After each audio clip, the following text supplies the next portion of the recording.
Paano nga ba kumita gamit ang Pinterest at kumita ng ganito? Yan ang tatalakayin natin sa video ito. Kaya stay tuned until the very end para wala kang ma-miss na information.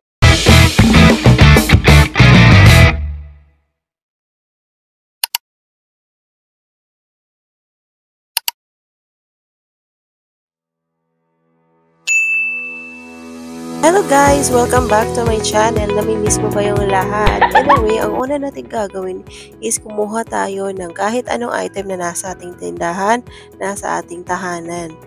And then punta lang tayo sa Shopee. And then dito sa search bar sa taas, i-input lang natin ang pangalan ng item na meron tayo. Kunyari, lighter. Dahil lighter yung hawak natin dito, i-search lang natin dito. Antay lang tayo saglit. And then, i-click lang natin itong share button dito sa upper right corner. And then, copy link. Ayan. Pagkatapos yan, cancel lang tayo. Back lang tayo saglit. Back pa. And then, dito tayo sa profile. Scroll up. Pinutin natin itong affiliate program. And then, i-click natin yung account. And then, custom links. Dito ipipaste natin yung link na nakuha natin. Then, copy link. Pagkatapos nyan, back muna tayo. Punta na tayo ngayon sa Pinterest. Maaari mo itong ma-download sa Play Store at App Store. Dito, click lang natin ating profile. And then, itong mag-add na tayo ng video dito sa plus sign. Then, pindutin natin yung pin.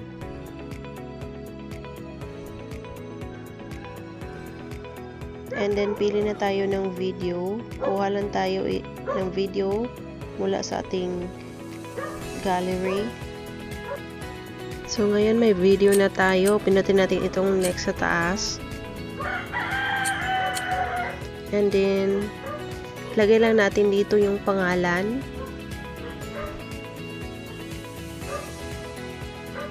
Like, wholesale lighter.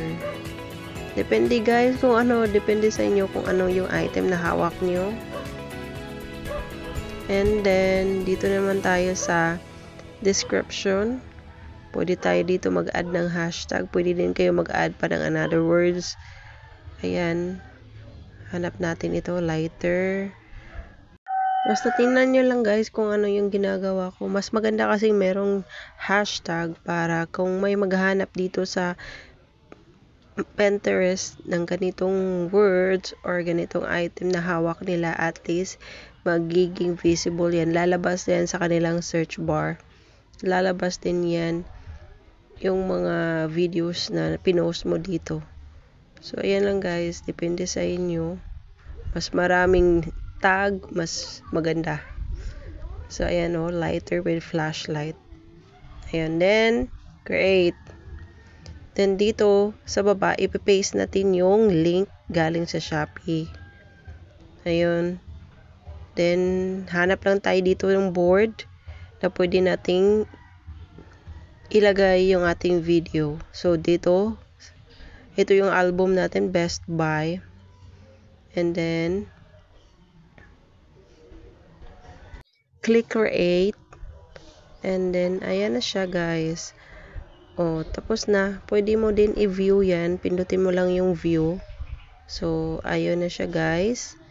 Ayan, nakapost na yung video natin. Kapag may nakikita na potential na buyer, pipindutin lang nila yung visit site. So, ayan sa baba.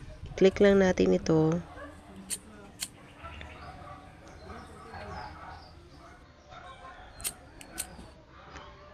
Ayan, madadirect yan sila sa Shopee.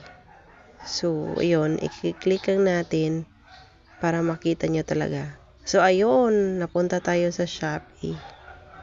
Pwede na yan sila makapag-checkout. Yan na lang guys, kapag marami ang mag-checkout, mas malaki yung commission na makukuha mo. Kaya pagsipagan mo lang po lagi. Don't forget to like and subscribe at i-share na rin yung video natin. I hope may natutunan po kayo sa video ito. See you po sa next kong video. Thank you for watching.